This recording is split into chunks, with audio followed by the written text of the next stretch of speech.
Welcome back to the most accurate podcast here at 4for4 Football. As always, I'm your host, John Daigle, here for the Week 4 Waiver Wire Preview Pod. That's right, nearly a month into the season. As always, we will also be using the Waiver Wire column on 4for4.com, usually up by Monday afternoon for you. For those joining us live, as we go live at halftime of Monday Night Football every single week, they are seeing a preview of the column right now in front of them. And as we inch along, as you go along further, you will notice that we have our Sleeper pickup of the week. Of course, brought to you by our friends at Sleeper, one of the fastest growing customizable fantasy football platforms in the industry. And at 48% rostered, around the borderline, the cusp of what we usually talk about in players, it is none other than Khalil Herbert.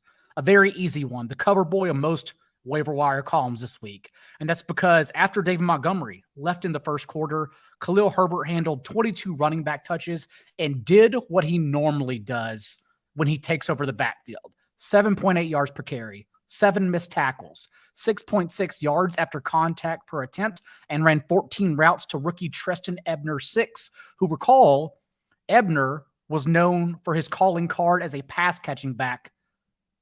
Herbert, of course, lapped him. We also remember that it was under a different coaching staff, but last year, in 4 starts for David Montgomery, Khalil Herbert averaged 21.8 touches per game. When Herbert gets touches, we want to start him as arguably a talent-based low-end RB1, at the very least, touch-based high-end RB2. And that's what we will be doing again on Sleeper, because he should be rostered, especially if Montgomery misses time and more than just 48% of lineups. Also, I want to discuss the sleeper of the week, because for those in deeper leagues where Khalil Herbert may already be rostered, there is no way a player who is rostered in 0% of sleeper leagues is rostered in your league. Thus, let's take a moment and talk about Craig Reynolds, because what we know is that DeAndre Swift will now presumably be held out through Detroit's Week 6 bye with a sprained shoulder. Dan Campbell mentioned as much, saying it would, quote-unquote, be good for Swift just to take a few weeks off and then come back on October 23rd against the Cowboys in Week 7. And we do have a little bit of a sample here. Reynolds has handled 11 touches the past 2 games behind Jamal Williams, but more importantly, this is the same coaching staff that in the lone game Craig Reynolds played with Jamal Williams healthy and DeAndre Swift absent last year in Week 16, Craig Reynolds handled 100% of the team's running back targets, out-targeted Jamal Williams 4-0, and also handled 14 touches to Jamal Williams 19. We fully expect Williams to be the lead running back anytime Swift is out, especially when he's healthy. He will lead this team in backfield touches. Do not get confused. But at the same time, if we get DeAndre Swift's touches in place of and for Craig Reynolds, we just hand those touches to Craig Reynolds, then of course he's a tremendous starter behind an offensive line that's leading the league and paving the way for yards before contact. We want Craig Reynolds behind this Detroit offensive line. So that is the sleeper pick of the week for deeper leagues, 10-man benches, 14-team leagues, someone I'm excited to watch play in place of Swift moving forward. Head to sleeper.com or download the latest app today. I also want to talk about the Titans passing game, because you wouldn't know it from the box score. Because in the box score, Robert Woods led this team in target share, a team high 33.3% target share. But he quietly ran fewer routes than Treylon Burks, who was on the field for 29 routes, which is 97% of Ryan Tannehill's dropbacks against the Raiders. Although Burks only saw one target, and it was Woods who popped instead, I don't worry about that too much. Just remember, in his first 2 games, Burks earned a 35% target per route run rate, extremely high. Now, Kyle Phillips, remember, has been dealing with this injury. He only ran 10 routes in that blowout on Monday night. He was inactive this past game. Kyle Phillips is only rostered in 7% of sleeper leagues. He's still a player I want in deep benches. I have him stashed in a lot of deeper leagues myself. But if Treylon Burks, for whatever reason, is out there, it's the best of both worlds because we got the usage, but maybe our league mates don't know we got the usage since the targets didn't come, even though the targets previously did come. So now is the time to bid on Treylon Burks before you see the proof, before you see those targets happen. Yes, I do question how pass-heavy the Titans' offense will be. So even if Burks continues this usage, he may be boom or bust. He may be volatile, just like his prospect profile. But anytime a receiver is running 97% of routes, we have to be on the situation. And right now, the dam just exploded for Treylon Burks to emerge down the stretch. We need to be ahead of our league mates for that. And yes, in deeper leagues, I am still definitely trying to pick up Kyle Phillips. We also saw something interesting from the Packers wide receivers against the Bucs because without Christian Watson, who suffered a hamstring injury in Wednesday's practice, Matt LaFleur said, and Sammy Watkins, who just went on IR, we saw Romeo Doubs lead the team in targets with a 22.8% target share, 8 receptions, and 73 receiving yards. We also know that Doubs and Allen Lazard, who returned in week 2, have now played 2 games together, and Doubs out-targeted Lazard 11-9. The difference is Lazard has the team's only 2 end zone targets the past 2 weeks and has converted them to make up 58% of his fantasy points since he's only averaging 3 catches per game to go along with those 2 touchdowns. So I think rest of season, if you told me to bet now, I'm actually betting on Romeo Doubs over Allen Lazard. And I understand and appreciate what Allen Lazard does for this offense inside the 10-yard line.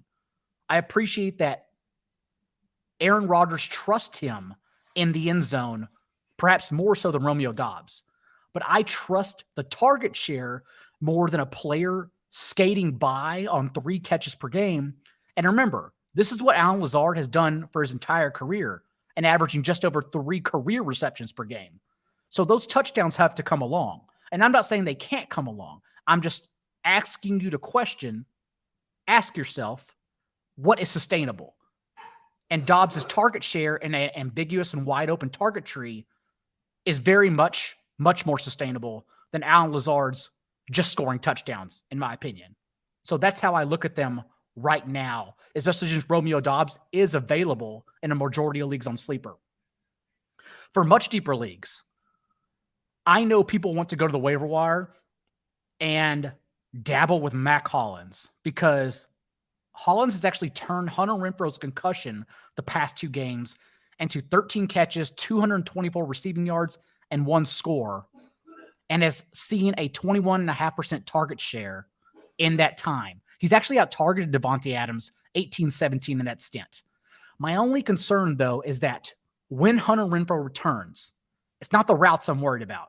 The routes will be there, as they were in week 1, when Hollins ran a route on roughly 88% of the team's dropbacks. It's that one target he got in week 1 whenever the Raiders' target tree then becomes Devontae Adams, Darren Waller, Hunter Renfrow. How does Mack Hollins survive that? I don't know if he will. And so that's my only question right now, and how much FAAB I put on Mack Hollins. I'm not going to be aggressive. I understand what has happened the past 2 weeks could come back to haunt us, but I don't want to be aggressive thinking that Hunter Renfrow is still going to soak up the target share that Mack Hollins has received the past 2 games. Let's move along to some deep cuts to end the show. Starting with Robert Tonyan. Tonyan's snaps quietly for the Packers have increased for all 3 games to open the year. 36%, 40%, and then 58% in week 3. His route participation has increased in 3 consecutive games as well. 44%, 50%, and 59%. So what that tells us, following a season-high 20% target share against the Bucs this past week, is that Robert Tonyan is slowly getting healthier and thus someone we should have on our radars because we think he can inherit low-end tight end 1 status in the next couple of games. Juwan Johnson, I know it's a popular play in deeper leagues, but the past 3 games, we've seen his route participation actually go down progressively. 78%, 69%, and then a game without Taysom Hill and both Jarvis Landry and Michael Thomas injured mid-game. Juwan Johnson saw just 1 target and a season-low route on 59% of dropbacks, while Adam Troutman hit a season-high 28% route participation. Thus, in deeper leagues, I think it's time to cut bait, shed our losses on Juwan Johnson as our tight end 2. Jaylen Warren, you saw on national television, look better than Najee Harris, right? He's been the better player. The issue is that even in handling 5 touches in back-to-back games now, right? He's handled 21% of the Steelers' touches these past 2 weeks. And mind you, only 4 instances last year where Najee Harris was healthy, and the running backs behind Najee Harris combined for 5 touches. Warren's done that in back-to-back games by himself. The issue is, though, with Harris still handling 79% of the team's backfield touches, it's not enough for Warren to deliver standalone production. And more importantly, it's not enough. It's more than enough to sink Najee Harris's ceiling. Thus, Najee Harris is a low-end touch-based RB1 with little upside, and Jaylen Warren is a gnat who is a more explosive player. That's the concern for fantasy. If Warren gets the job by himself, great. If he doesn't, he's a nuisance, and that's it. But still fun to watch. You may have noticed Laviska Shenault's 67-yard touchdown this past week on a dump-off from Baker Mayfield as he shed a few tackles and got upfield. The issue is it came on only 11 snaps and 6 routes run, so be very wary. I understand how hyped everyone gets, especially in deeper leagues, when they see Laviska Shenault do anything in his career. And it's been very rare that he's done anything in his career. So maybe you should get excited about this one moment. But don't go splurging. Maybe this touchdown gives him more opportunity moving forward, but it's nothing to splurge on. So just be wary of his usage in a offense that, as Sharp Football's Rich Rebar put on Twitter, is averaging the fewest touches per game among all their skill players. For James Cook, remember that 10 of 11 carries for James Cook came in the 4th quarter against the Titans in week 2 and these past 2 weeks for the Bills, whenever Buffalo led 34-7.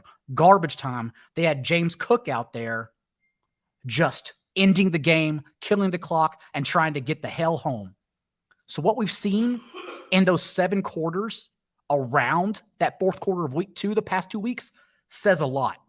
And what we've seen is James Cook play just 22 snaps to Zach Moss's 9, and Devin Singletary handle over 100 snaps.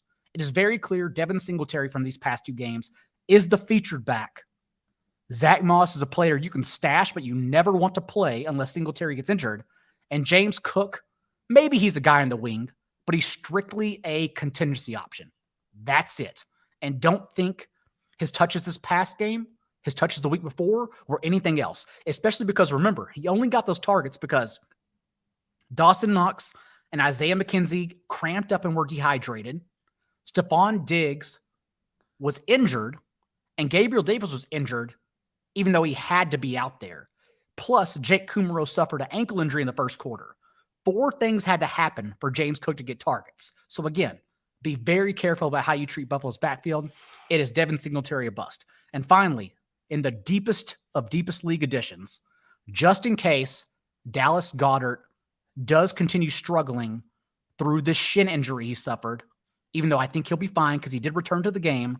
For all you tight end premium sickos out there, just note Jack Stoll. Yes, Jack Stoll ran 16 routes behind Dallas Goedert's 24 in replacing Goedert in that game. Just note that moving forward. Reminder, all this and much, much more on the waiver wire column at 4for4 Football. Use the promo code Daigle10 for 10% off of your sub for access. Not to mention joining us in the Discord because we have our waiver wire chat And I'm also answering waiver wire questions, start sit questions, and DFS conversations with all of our friends there throughout the week. We will be back with streamers, Chris Allen, Brandon Niles, Jennifer Eakins, Tuesday. And of course, myself, John Paulson, Sam Hoppin for our week 4 preview show Wednesday live on YouTube at 1 p.m. Eastern. Until then, remember, be a little bit kinder than what's required. We'll see you then.